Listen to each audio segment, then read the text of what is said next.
Leadership Less karya Simon Sinek.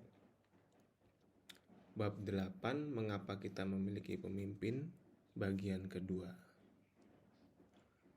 Kecuali jika seseorang bersedia berkorban demi kebaikan orang lain untuk mendapatkan tempat dalam hierarki, dia sebenarnya bukan benar-benar materi alfa. Melakukan sebagian saja tidak cukup, seperti orang yang mengenakan busana bermerek palsu. Mereka mungkin merasa tidak aman dengan posisi mereka, sehingga mereka bekerja keras untuk mengimbangi atau mencoba membuktikan kepada publik dan diri mereka sendiri tentunya bahwa mereka layak menerima semua fasilitas tersebut. Inilah salah satu alasan seorang humas merekomendasikan kepada klien selebritas agar terlibat dalam kegiatan amal. Dalam dunia modern kita, itulah permainannya. Terlihat menjunjung tinggi kontrak sosial yang tertanam begitu dalam bahwa para alfa seharusnya melayani kita benar-benar penting. Meskipun ada manfaat pasti bagi seorang selebritas yang menggunakan posisi mereka untuk menyoroti penderitaan atau kondisi yang buruk. Jika mereka benar-benar peduli, mereka tidak perlu mempublikasikan setiap kali mereka melakukan sesuatu. Mungkin salah satu pengorbanan yang bisa mereka lakukan adalah sorotan publik. Hal yang sama berlaku untuk politisi selama siklus pemilihan. Kita senang melihat para politisi yang mengumumkan bahwa jika terpilih, mereka akan melakukan hal-hal baik ini karena mereka peduli pada kita. Tetapi, ketika mereka kalah dalam pemilihan, banyak yang tidak melakukan hal-hal itu. Jabatan tidak membuat seseorang menjadi pemimpin. Kepemimpinan adalah melayani orang lain dengan atau tanpa jabatan formal. Ada orang yang berpangkat tetapi bukan pemimpin. Ada orang yang tidak berpangkat dalam sebuah organisasi namun benar-benar pemimpin. Tidak masalah jika para pemimpin menikmati semua fasilitas yang diberikan kepada mereka. Namun, mereka harus rela melepaskan fasilitas tersebut jika diperlukan.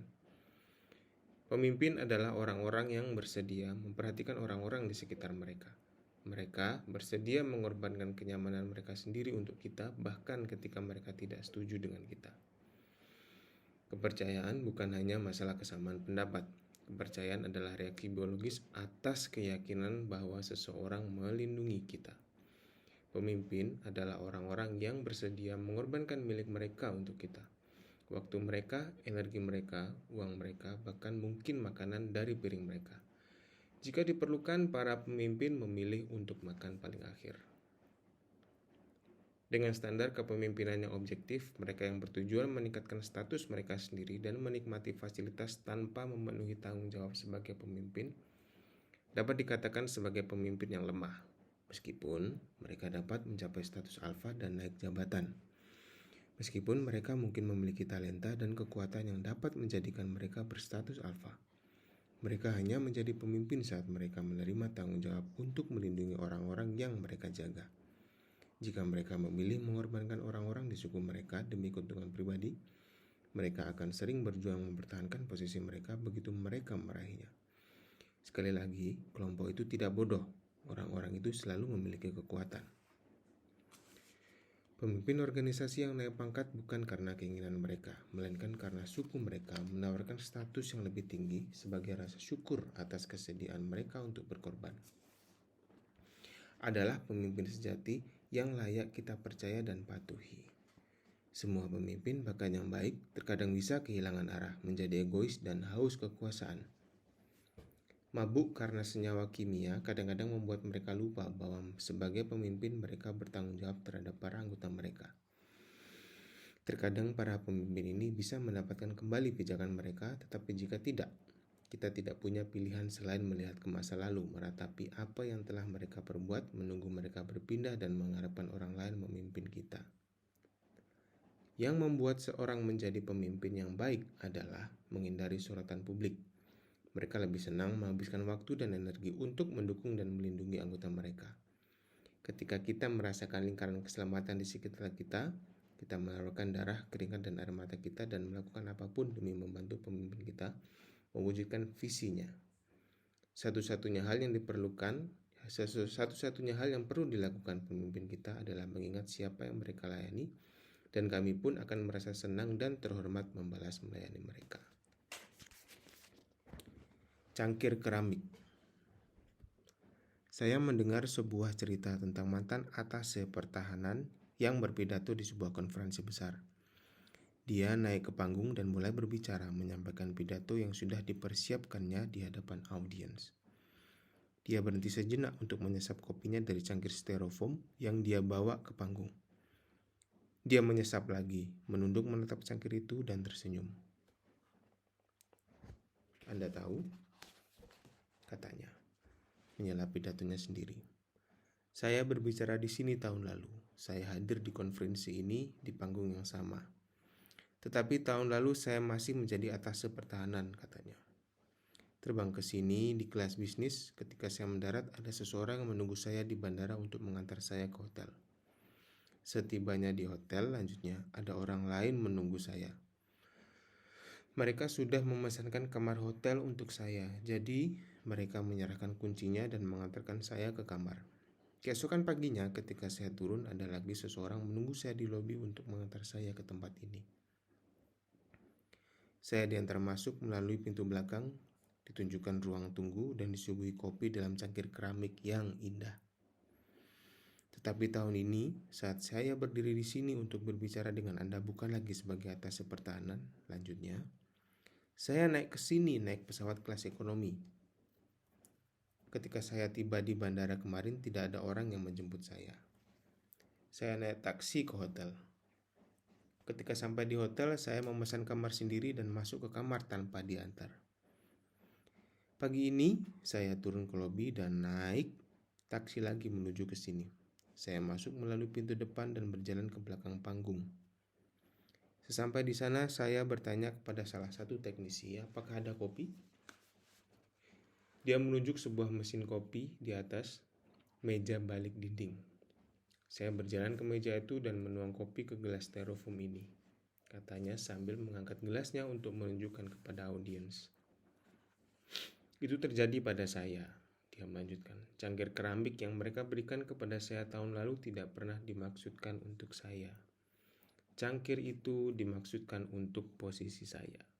Saya layak mendapat gelas styrofoam. Ini pelajaran terpenting yang bisa saya berikan kepada Anda semua. Dia memberi saran. Semua fasilitas, semua tunjangan dan keuntungan yang mungkin Anda dapatkan untuk pangkat atau posisi yang Anda pegang, semuanya tidak dimaksudkan untuk Anda. Itu semua dimaksudkan untuk peran Anda. Ketika Anda meninggalkan peran Anda yang pada akhirnya akan terjadi, mereka akan memberi cangkir keramik kepada orang yang menggantikan Anda. Karena Anda hanya layak mendapatkan gelas styrofoam. Makan paling akhir dibalas dengan loyalitas dan kerja keras. Ketika pasar saham jatuh pada 2008 seperti banyak perusahaan lain, Barry Wehmiller mendapat pukulan yang sangat keras. Perusahaan manufaktur lama Amerika yang sedang dibenahi Chapman itu mengalami penurunan pemesanan hampir 30% pemesanan mesin. Perusahaan itu membuat mesin industri besar, jenis mesin yang biasanya dibeli oleh perusahaan barang kemasan besar untuk memproduksi kotak-kotak kardus untuk produk mereka. Mesin yang dibuat Barry Wehmiller ini salah satu yang pertama-tama harus diberhentikan karena ketika sebuah perusahaan memangkas anggaran belanjanya pada masa-masa sulit dan memilih untuk memanfaatkan mesin itu dan memilih untuk memanfaatkan mesin tua mereka. Chapman dan timnya dihadapkan pada kenyataan mereka tidak mampu lagi menggaji semua karyawan. Mereka semata-mata tidak memiliki pekerjaan atau pendapatan untuk mempertahankan semua orang di perusahaan mereka. Jadi untuk pertama setelah sekian lama masalah PHK dikemukakan. Bagi banyak perusahaan pilihan itu tampaknya sudah jelas meskipun buruk, tetapi Chapman menolak memecat orang hanya karena perusahaannya mengalami tahun yang berat. Dia terus-menerus memikirkan perusahaannya yang dianggapnya sebagai sebuah keluarga. Sebagai kelompok yang harus dilayani dan dilindungi, bukan hanya sebagai tenaga kerja yang digunakan untuk melayani perusahaan. Kami tidak akan pernah bermimpi untuk menyingkirkan salah satu anak kami pada masa-masa sulit, katanya. Jika ada persoalan, seluruh keluarga akan berkumpul, mungkin menderita bersama, tetapi pada akhirnya berhasil melewati masa-masa sulit bersama. Jadi sebagai ganti PHK, perusahaan merumahkan karyawannya. Setiap karyawan dari CEO sampai sekretaris selama 4 minggu tidak bekerja dan tanpa diberi upah. Mereka bisa libur kerja kapanpun mereka mau dan waktunya tidak harus berurutan selama 4 minggu. Begitulah Chapman mengumumkan program yang membutuhkan kepemimpinannya yang bisa dipercaya. Lebih baik kita semua sedikit menderita, katanya kepada karyawannya. Sehingga tak seorang pun dari kita harus banyak menderita. Perlindungan yang diberikan Chapman kepada para karyawannya menimbulkan dampak yang masif. Tidak seperti di sebuah perusahaan yang mengumumkan PHK yang membuat semua orang menyelamatkan diri masing-masing. Para karyawan Barry Wehmiller secara spontan dan dengan penuh tekad berusaha saling membantu. Mereka yang lebih mampu meluangkan waktunya untuk bekerja bertukar hari cuti dengan mereka yang waktunya terbatas. Meskipun tidak wajib, mereka mengambil hari kerja tanpa upah lebih banyak hanya supaya bisa membantu orang lain. Perasaan luar biasa yang meliputi perusahaan itu merupakan rasa syukur para karyawan atas keamanan yang diberikan oleh perusahaan. Saya menduga di perusahaan-perusahaan lain yang mengalami masa sulit, sebagian besar karyawannya juga lebih suka kehilangan upah sebulan daripada kehilangan pekerjaannya.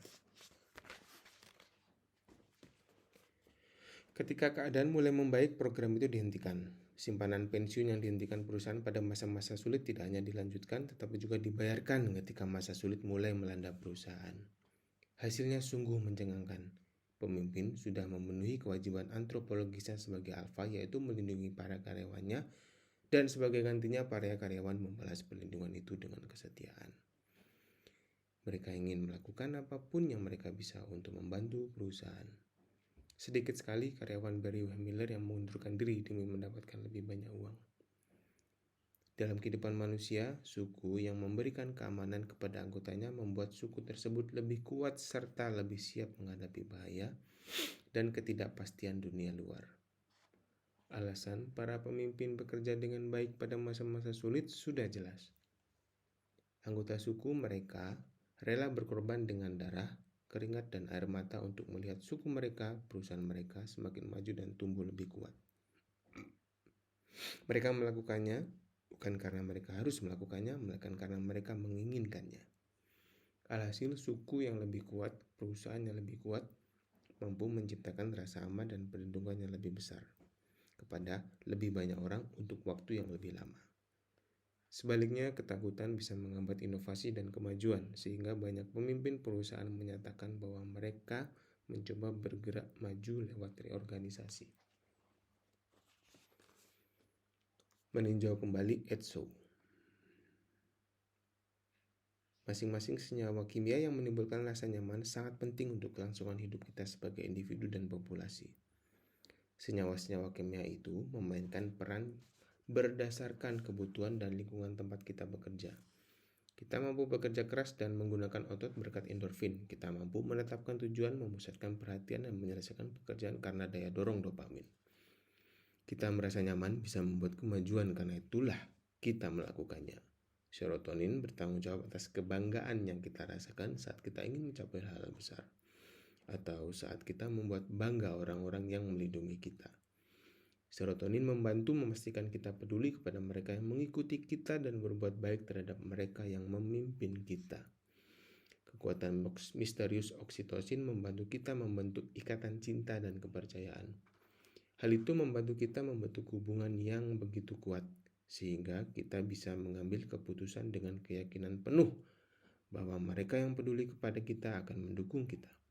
Kita tahu bahwa jika kita membutuhkan bantuan atau dukungan orang-orang yang peduli kepada kita, mereka akan bersedia membantu kita apapun rintangannya.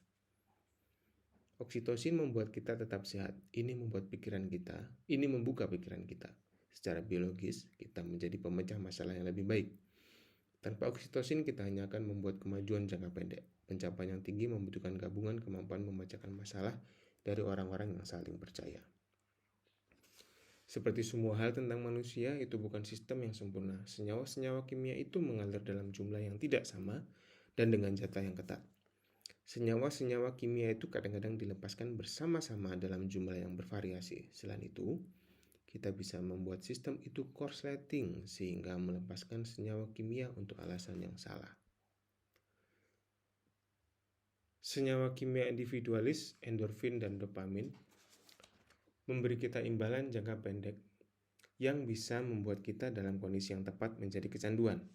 Senyawa kimia tanpa pamrih, serotonin dan oksitosin membutuhkan waktu untuk masuk ke sistem kita sebelum kita dapat menikmati manfaatnya sepenuhnya.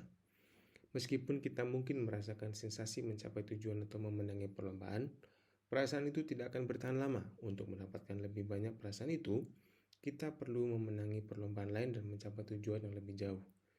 Kita membutuhkan waktu untuk merasakan ikatan cinta, kepercayaan, dan persahabatan. Kita tidak bisa semata-mata memotivasi orang lain. Motivasi kita ditentukan oleh dorongan kimiawi dalam diri kita masing-masing. Motivasi apapun yang kita miliki merupakan fungsi hasrat kita untuk mengulangi perilaku yang membuat kita merasa nyaman atau terhindar dari stres atau rasa sakit. Satu-satunya hal yang bisa kita lakukan adalah menciptakan lingkungan yang membuat senyawa kimia yang tepat dilepaskan untuk alasan yang benar. Jika kita membentuk lingkungan yang tepat, jika kita menciptakan kultur organisasi yang sesuai dengan kecenderungan alami manusia, hasilnya adalah sekelompok orang yang termotivasi oleh diri mereka sendiri.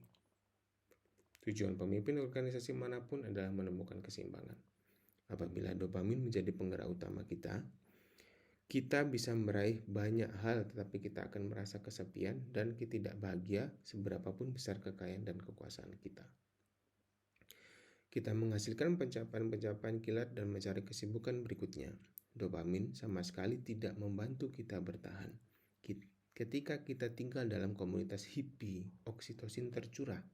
Tetapi tanpa tujuan atau ambisi yang terukur, kita bisa menyangkal perasaan yang intens bahwa kita telah mencapai sesuatu. Tidak peduli bagaimanapun kita merasa dicintai, kita mungkin masih merasa gagal. Sekali lagi, tujuannya adalah keseimbangan. Ketika sistem itu seimbang, kita seperti mendapatkan kemampuan yang nyaris supernatural.